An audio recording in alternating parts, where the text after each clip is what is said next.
할렐루야. 오늘도 주일을 맞이해서 예배에 나오신 여러분들에게 하나님의 은혜와 사랑과 또 축복이 넘치시기를 축원합니다.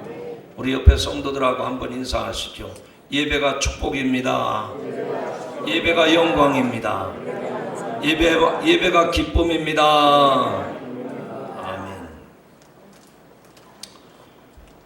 아멘. 사람은 어떤 일에 관심을 보이느냐에 따라서 보는 것이 다르고 또 생각하는 것이 달라집니다.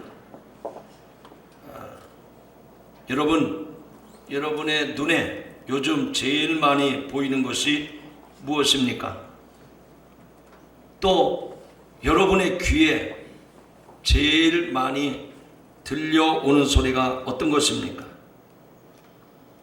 그것이 어떤 것이든 여러분의 눈에 자주 보이고 여러분의 귀에 자꾸 들리는 소리가 있다면 그는 틀림없이 거기에 여러분의 관심이 있다는 증거입니다. 우리가 발딛고 사는 세상이라고 하는 것은 주변에 무엇인가에 관심을 갖지 않으면 살아갈 수가 없습니다. 유명한 신학자요 철학자였던 폴 틸리는 무관심이 곧 죄라 라고 얘기를 했습니다.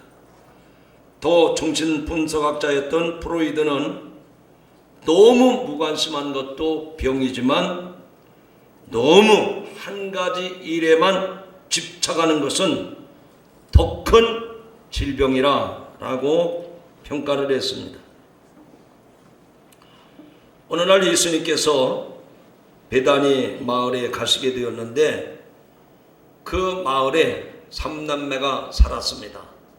나사로와 마르다, 마리아.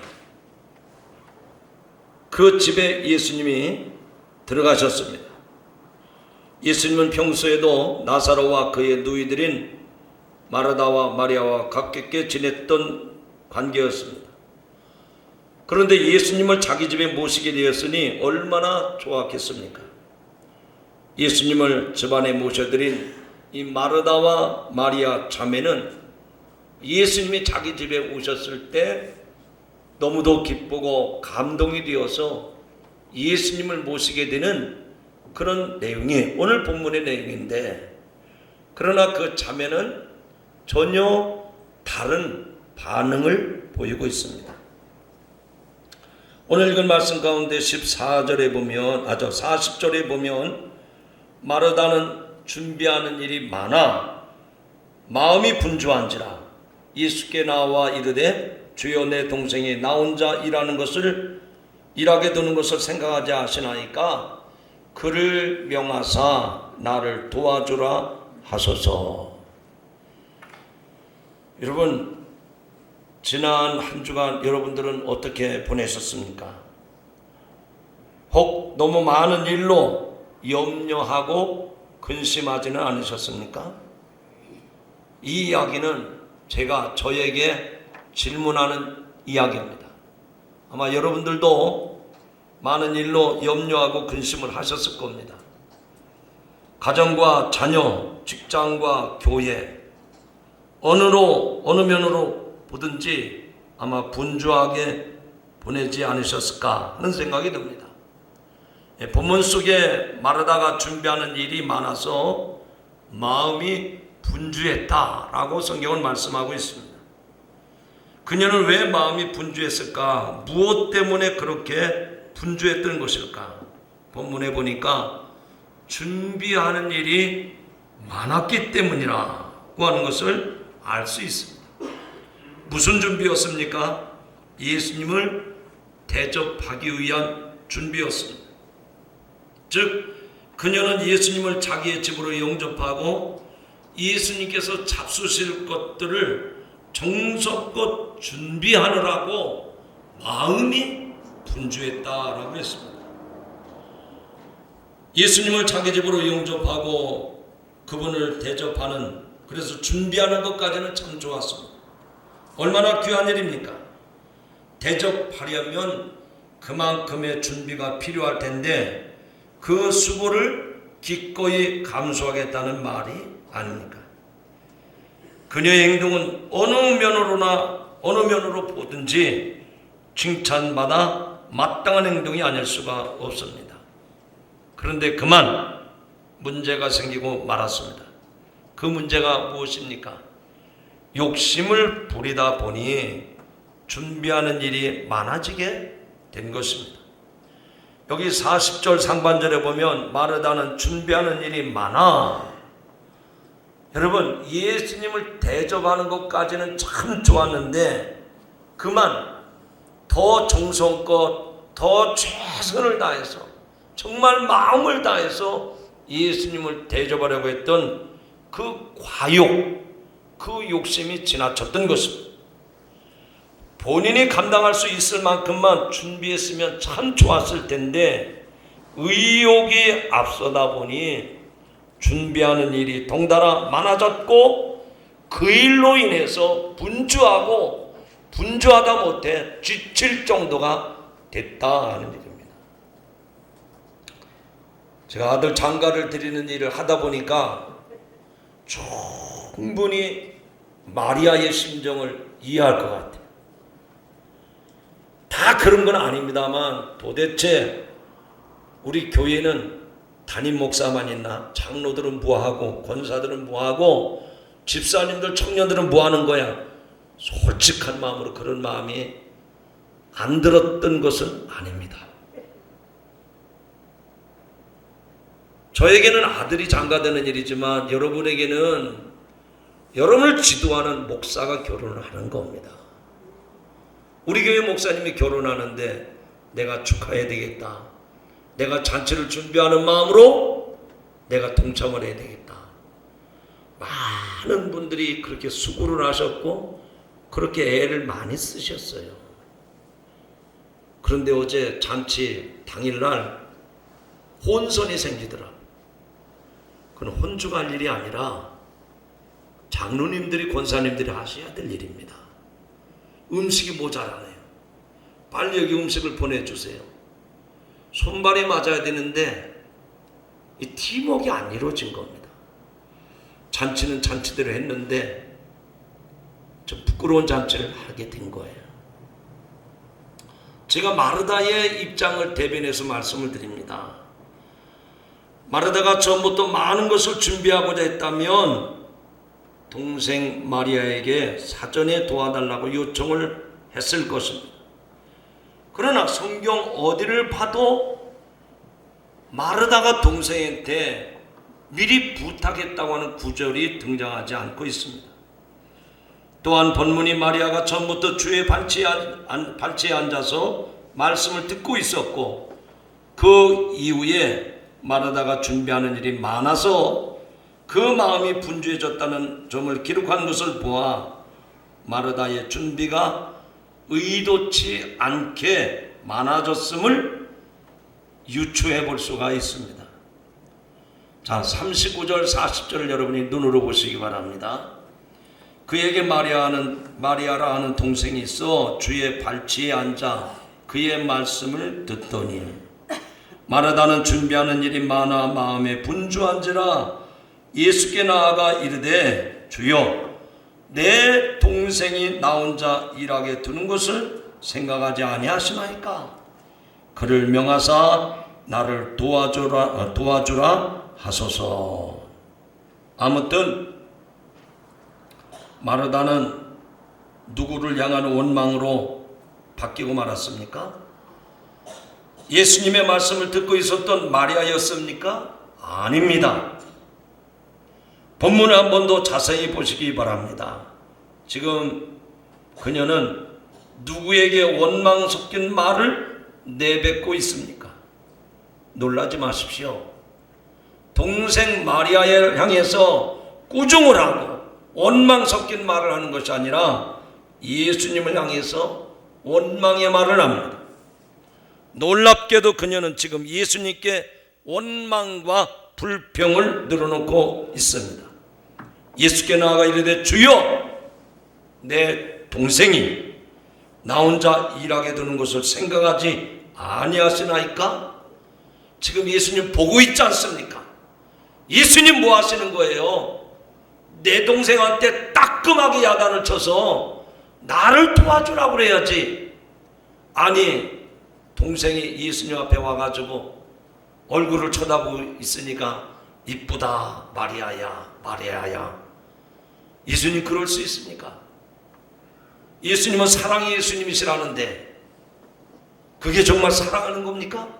이러면서 마르다가 예수님을 향해서 원망 섞인 말을 하고 있습니다. 어쩌다가 마르다가 마리아에 대한 원망을 넘어서서 결국 예수님까지 원망하게 된 것입니까? 여러분은 한번 이해를 해보세요. 아니 좀 여러분 나름대로 정리를 해보세요. 왜 마르다가 자기 동생한테 푸념을 하고 원망 섞인 말을 하지 아니하고 왜 예수님을 원망을 했을까? 대답 좀 해보시라니까요. 그거는 열심히 지나쳤기 때문입니다. 열심히 지나치다 보니 욕심이 들어갔고 이 욕심이 과하다 보니까 자신이 감당할 수 있는 범위를 넘어서게 된 겁니다. 한계를 초과한 겁니다.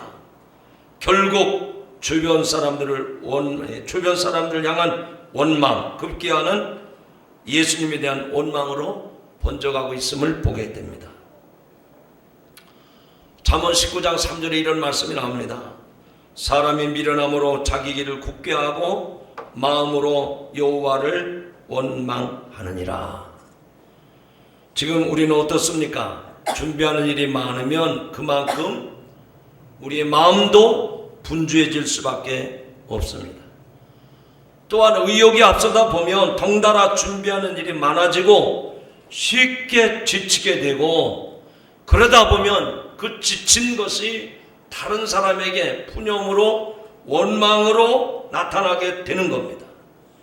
그런데 오늘 그 원망이 지나치다 보니까 누구 때문에 이런 일이 생겼는가? 예수님 당신 때문에 그렇습니다. 그래서 예수님을 향해서 원망으로 번져가는 모습을 볼 수가 있습니다. 사랑하는 성도 여러분, 오늘 우리들의 신앙생활 가운데에서 우리들의 지나친 욕심 때문에 우리의 마음이 분주해지고 그 분주한 것이 결국은 주님을 원망하는 어리석은 자가 되지 않기를 주님의 이름으로 축복합니다. 두 번째로, 너무 많은 일들로 염려하고 근심하고 있습니다. 여기 예수님은 마르다의 원망 섞인 말에 대해서 뭐라고 대답을 하십니까? 마르다의 편을 들어주셨습니까? 아닙니다. 오히려 예상 밖의 대답을 주셨습니다. 그게 무엇입니까? 그녀가 지금 많은 일로 염려하고 근심하고 있다고 말씀을 합니다. 41절 하반절에 보니까 마르다야 마르다야 내가 많은 일로 염려하고 근심하나. 즉 너무 많은 일로 마르다가 염려하고 있다는 겁니다. 과한 욕심으로 말미암아 지금 그녀의 마음이 어지럽게 나뉘어져 있다고 진단을 하신 겁니다. 참고로 여기서 염려라고 하는 헬라어는 메림나스라고 하는 말을 쓰는데 그 말의 어원은 메리조라는 말입니다. 그 메리조의 뜻은 나뉘어진다. 마음이 나뉘어지고 생각이 나뉘어지고 행동이 나뉘어지고. 지금 우리들은 어떻습니까? 마리아처럼 혹 마음이 어지럽게 나뉘어져 있지는 않습니까? 몸은 여기 와서 예배를 드리고 있는데 한쪽 귀는 설교를 듣고 있지만 한쪽 귀는 다른 생각을 하는 거예요. 몸은 여기 와 있는데 생각은 집에 가 있다든지 이렇게 마음과 생각이 나뉘어 있지 않은가 하는 얘기입니다. 그렇다면 꼭 명심하십시오. 여러분, 4분 5열 나뉘어지면 집중할 수가 없어요. 바꿔 말하면 분주할 수밖에 없고 분주해지다 보면 집중이 안 되기 때문에 그 자기가 원하는 대로 일이 성취되지 않기 때문에 일은 성사하기는커녕 다른 사람에 대해서 원망과 근심이 나올 수밖에 없는 겁니다. 지금 염려하고 근심 중이라면 정말 우리가 깊이 생각해 봐요. 어디서부터 비롯된 것인지를 깊이 살펴봐야 됩니다. 10중 8구 그 원인은 다른 사람에게 있는 게 아니라 내게 있단 말이죠.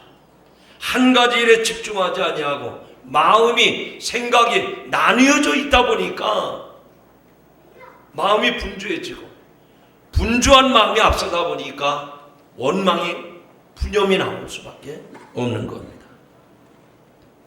교회 일도 마찬가지입니다. 교회 봉사를 하면서도 여러분들이 왜 원망을 하고 불평을 하게 됩니까? 준비하는 일이 너무 많기 때문에 그래요. 준비하는 일이 많기 때문에.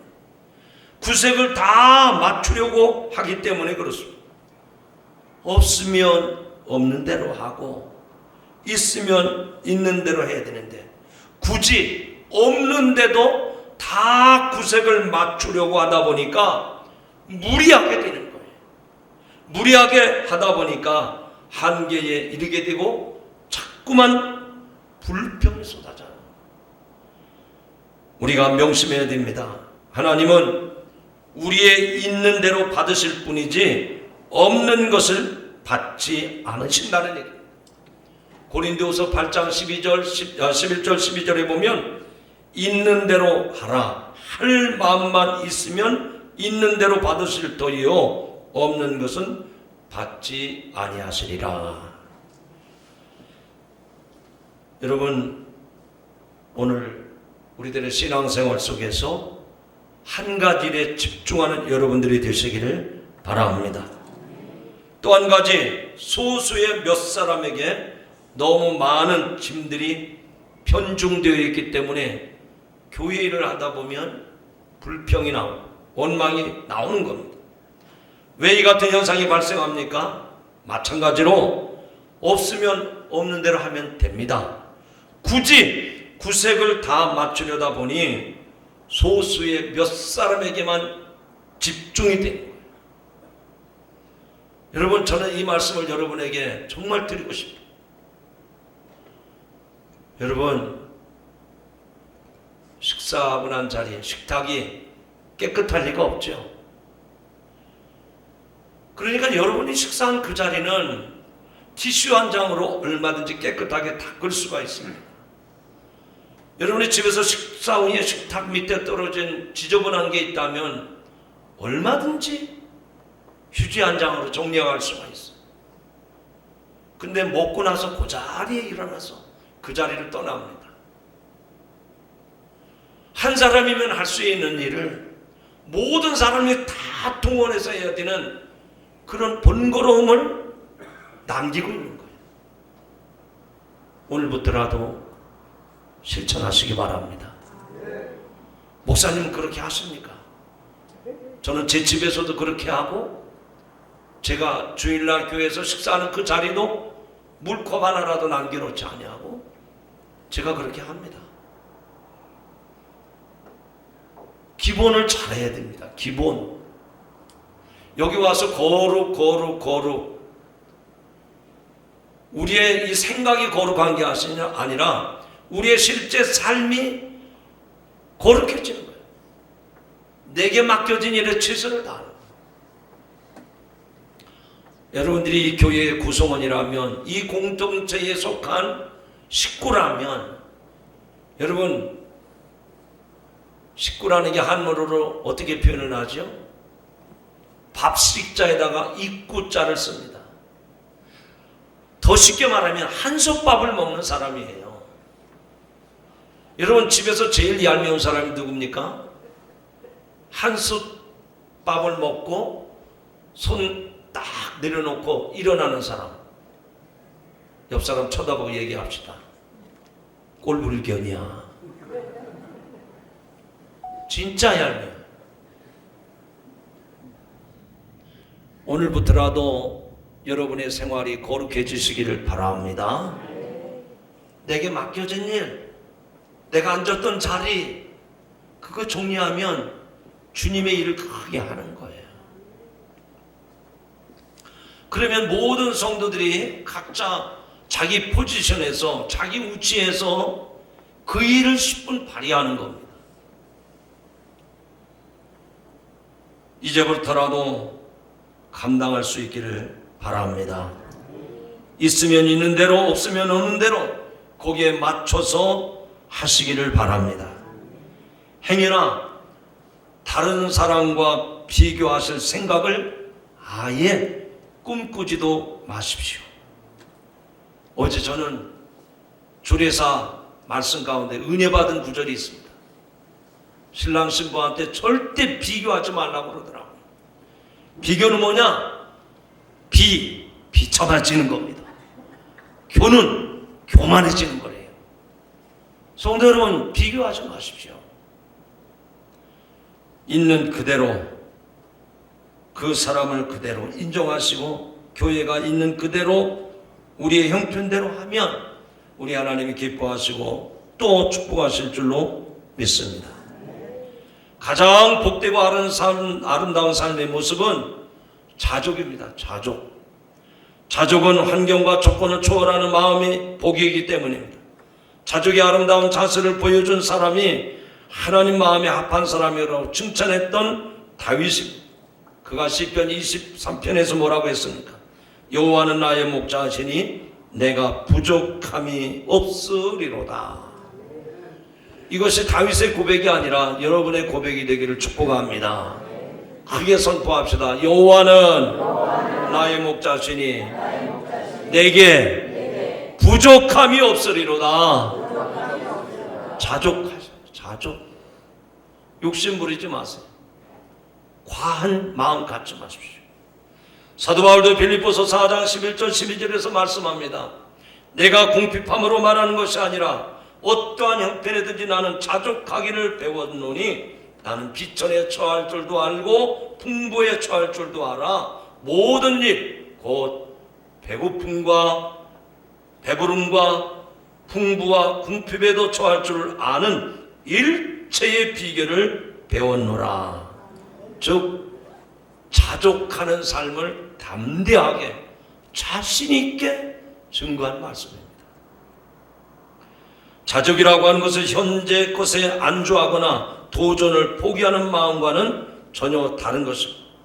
히브리서 13장에 보면 돈을 사랑하지 말고 따라하시죠. 있는 바를 족한 줄로 알아.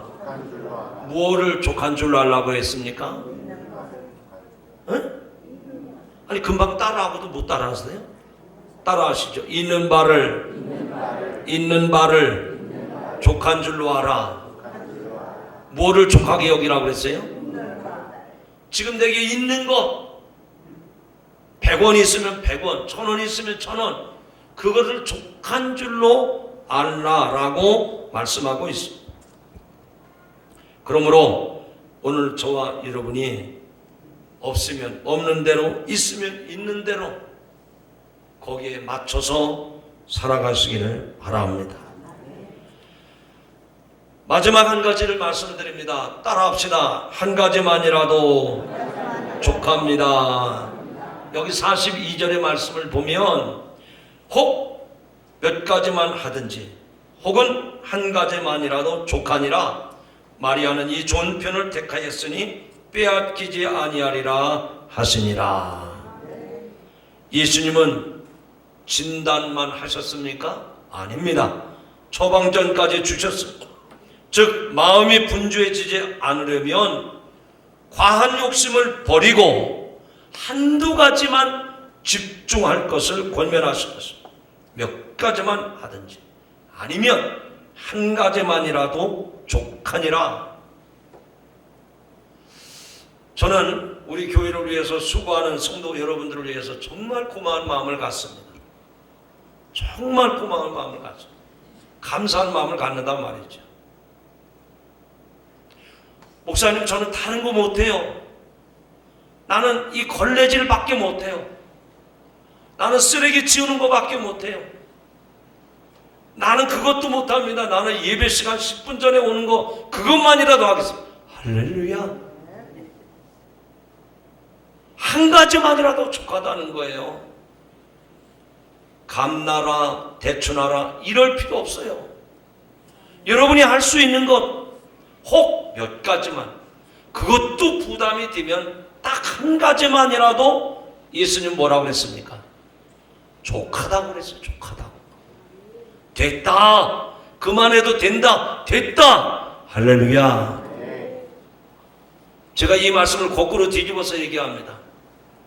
아니 장로님 왜 저래? 아니 권사님 왜 우리 보고 그렇게 하라면서 권사님 왜 저래?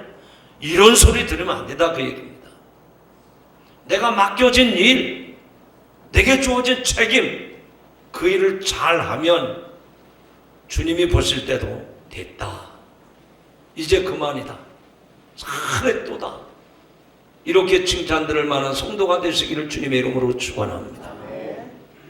오늘이 주일입니다. 여러분, 성도가 주일인데도 예배당에 와서 예배를 드리고 성도의 교제를 나누고 서로 봉사하고 섬기고, 이것이 너무나도 마땅한 일이에요. 초대교회 성도들의 공동체 생활이 그랬습니다. 그런데 여러분이 주일날도 잊어버리고 잔치집으로 가고 혼인집에 가고 돌집에 찾아가고, 그러면 그 사람들이 황소는같이 커져가지고 깜짝 놀랍니다. 아니 집사님, 아니 권사님 오늘 여기 어떻게 오셨어요? 아니 왜 나 잔치집에 왔는데? 아니 교회 가셔야 될 분이 여기 오시면 어떡합니까? 시침이 뚝 띄고 모른 척하고 지나가면 그 사람들이 여러분의 뒤통수를 쳐다보고 손가락질. 저거 가짜라 가짜. 오늘날 교회와 성도들이 왜 세상 사람들의 지탄의 대상이 됐습니까? 내가 해야 될 몫을 감당하지 못하니까 이런 폐단이 생기고 이런 부끄러운 일이 있는 거예요. 저는 이번 아들 결혼식을 준비하고 또 하나님 앞에 감사하면서 많은 것을 보고 배웠습니다. 지난 금요일 날에 했습니다. 혹시 지저분하진 않을까? 그래서 교회 여기저기를 돌아보고 있는데 오후 시간에 전혀 제가 알지 못하는 차가 한 대, 승용차가 들어옵니다. 아무리 봐도 잘 모르는 사람이에요. 모르는 차예요. 한참 있다가 차 문을 열고 어떤 분이 내립니다.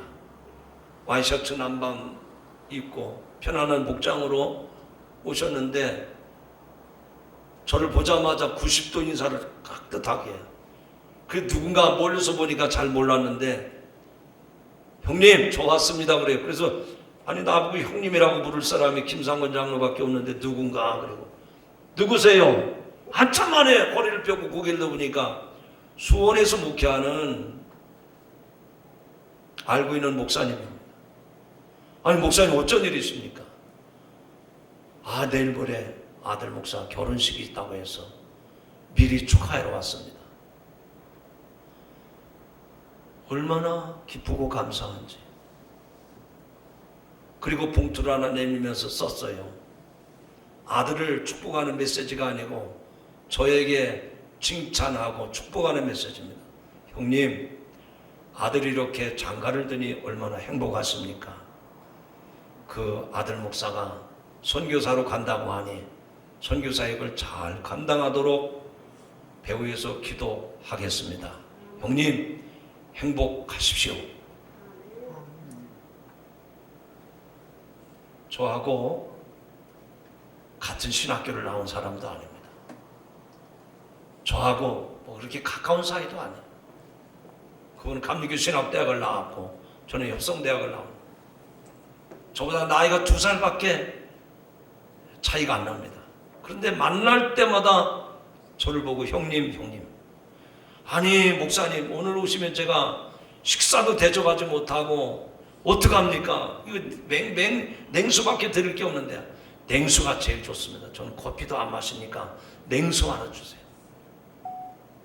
냉장고 열어서 냉수 하나 대접하고 제가 기도를 해달라고 했어요. 그랬더니 저는 그런 기도 처음 들어봤어요. 얼마나 진심에서 우러나는 기도인지 너무너무 고맙고 행복했어요. 여러분, 제가 왜 그분의 이야기를 소개하는 거 아니에요? 우리는 잔칫날 당일 찾아가서 얼굴 내미고 도장 찍고 와야 돼요. 그날 안 가면 잔치집 안 간 것 같아요. 이제 여러분들도 찾아가야 될 잔치집이 많을 텐데 그 목사님처럼 사전에 가서 인사하면 누가 왔다 갔나 혼주도 생각 못 하는데 그런 분은 영원히 기억이 남습니다. 여러분, 한 가지 일에 집중하는 성도가 되시기를 주님의 이름으로 축원합니다. 과연 이 마르다에게 예수님이 한두 가지라도 혹은 한 가지만이라도 족하니라 그랬어요. 과연 어떤 게 한두 가지, 어떤 것이 한 가지입니까? 한번 따라 합시다. 좋은 편입니다. 뭐라고요? 좋은 편. 성경 42절에 보니까 마리아는 이 좋은 편을 택하였으니 한두 가지라도 혹은 한 가지만이라도 족하니라 그랬을 때 그 한두 가지, 그 한 가지가 뭐냐? 좋은 거를 택하는 겁니다. 좋은 것. 좋은 것, 그거에 집중하라는 말씀입니다. 마리아는 무엇에 집중하고 있습니까? 주의 발치에 앉아 그의 말씀을 듣는 겁니다. 지금 여러분들은 어떻습니까? 욕심을 버리고 좋은 편 한두 가지에 집중하고 있습니까? 지금 선택과 집중이 필요한 때입니다. 욕심 부릴 때가 아닙니다. 이런 욕심은 늘 우리의 집중을 방해합니다. 다윗처럼 집중해야 할 부분에는 전력을 다해서 집중하고 그렇지 않은 것들에 대해서는 처음부터 내려놓으세요. 배제할 수 있기를 바랍니다. 그래서 시편 131편에서 다윗은 이렇게 고백합니다. 여호와여, 내 마음이 교만하지 아니하고 내 눈이 오만하지 아니하오며 내가 큰 일과 감당하지 못할 놀라운 일을 하려고 힘쓰지 아니하나이다. 할렐루야. 두 마리 토끼를 다 잡으려 하다 보면 한 마리도 잡지 못하는 수가 생깁니다. 두 마리 중 더 좋은 편을 택하신 후에 거기에 집중할 수 있기를 바랍니다. 또한 형편에 맞지 않은 구색을 다 맞추려고 하다 보면 예상치 못한 곳에서 누수가 생길 수 있고 또 문제가 발생하게 됩니다. 일정이 너무 꽉 차 있으면 덜 중요한 거는 내려놓으세요. 빼놓으세요.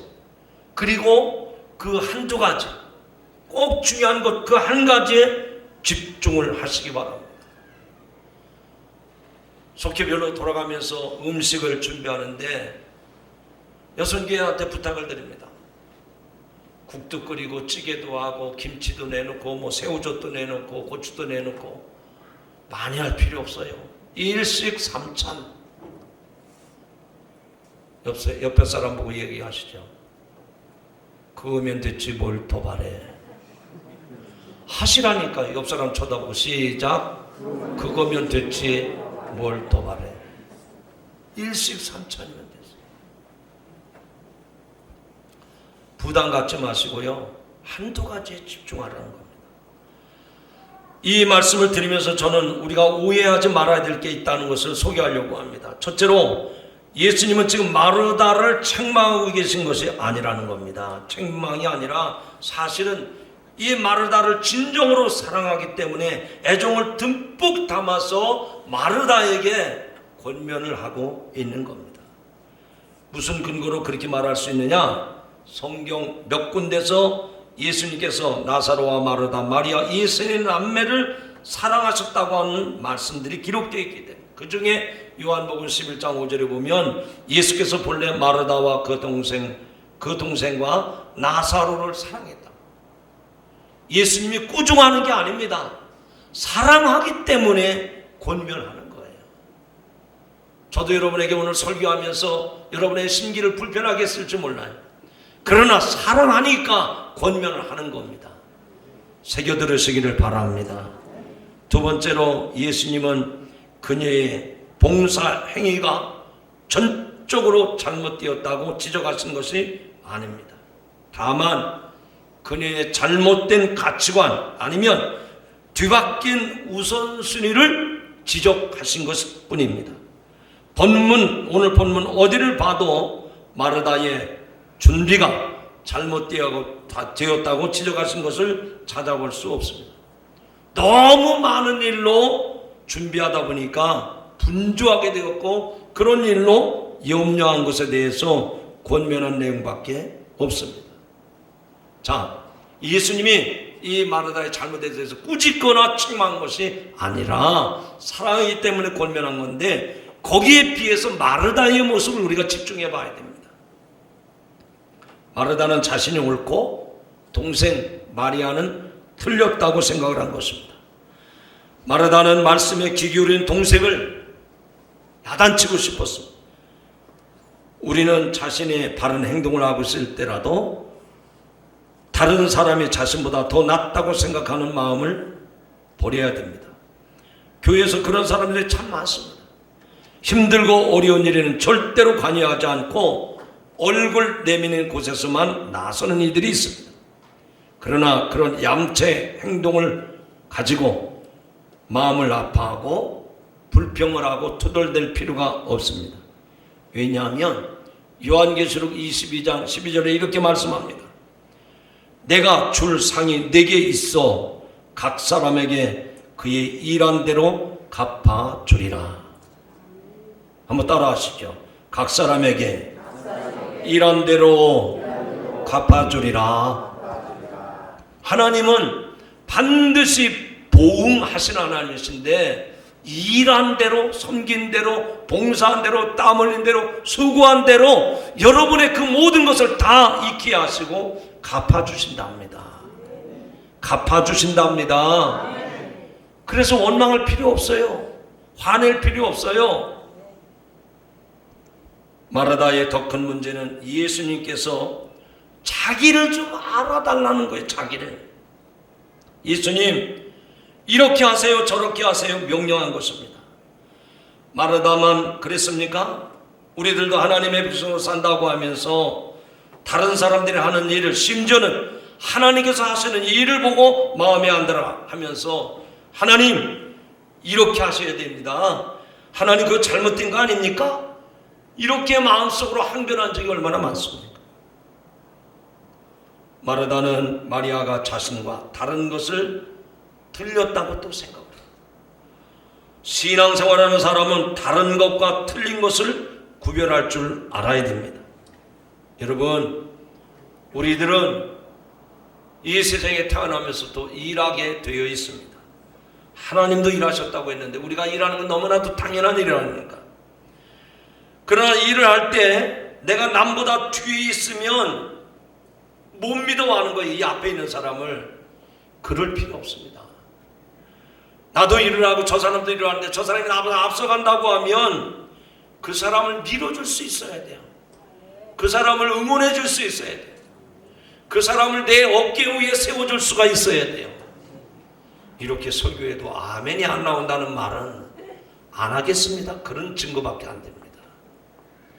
여러분보다 앞서서 일하는 사람들이 있으면 응원해 주시기를 바랍니다. 그를 밀어주시기 바랍니다. 그를 격려해 주시고 칭찬해 주시길 바랍니다. 뒤에 서서 팔짱을 끼고 잘난 척하네, 네가 하는 일을 어떤지 한번 두고 보자, 이런 심보를 가지면 복을 못 받아요. 그리고 내가 앞에 있으면 내 뒤에 따라오는 사람이 있잖아요. 그 사람을 내치지 마세요. 나를 따라서 아니면 나와 협력을 해서 그 일을 협력할 수 있도록 배려해주고 이끌어주고, 여러분이 선임자로서 선배로서 앞서가는 사람으로서 뒤에 오는 사람을 배려할 수 있기를 주님의 이름으로 축복합니다. 솔직하게 말해서 우리 그리스도인들이 그렇게 살아야 되는데 그렇게 하지 않고 얌체처럼 꼼수를 부리고 살으니까 세상 사람들이 손가락질을 하고 세상 사람들이 여러분을 하시하는 겁니다. 여러분, 이제부터 선순위로 여러분의 삶을 살아가시기를 바랍니다. 이제 말씀을 맺고자 합니다. 오늘 어떻게 하면 주님의 일을 잘 할 수가 있을까? 하는 일이 많아서 마음이 분주해가지고 다른 사람에게 원망과 푸념을 드러내면 안 됩니다. 오히려 안 하니만 못한 겁니다. 여러분, 분주한 삶이 아니라 많은 일을 하려고 그 짐을 지고 버거워하지 마시고 염려하지 마시고 한 가지만이라도 족하니 끝내 주님이 원하시는 대로 그 일을 잘 감당하는 복되고 귀한 성도들이 되기를 주의 이름으로 축복합니다. 하나님 감사합니다. 오늘 우리들이 이 땅에서 주님이 맡겨주신 일, 가정의 일이든 직장의 일이든 교회의 일이든 우리들이 그 일을 할 때 너무 일이 많아서 마음이 분주해지고 분주한 마음 때문에 다른 사람에게 원망과 낙심하는 말을 내뱉지 않게 하여 주옵소서.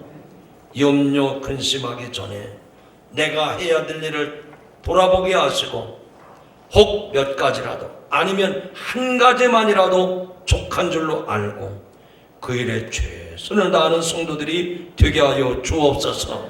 그 일을 통해서 나를 자랑하고 나를 내세우는 모습이 아니라 주님이 원하시고 주님이 영광 받으시는 주님이 기뻐하시는 일들이 되게 하여 주옵소서.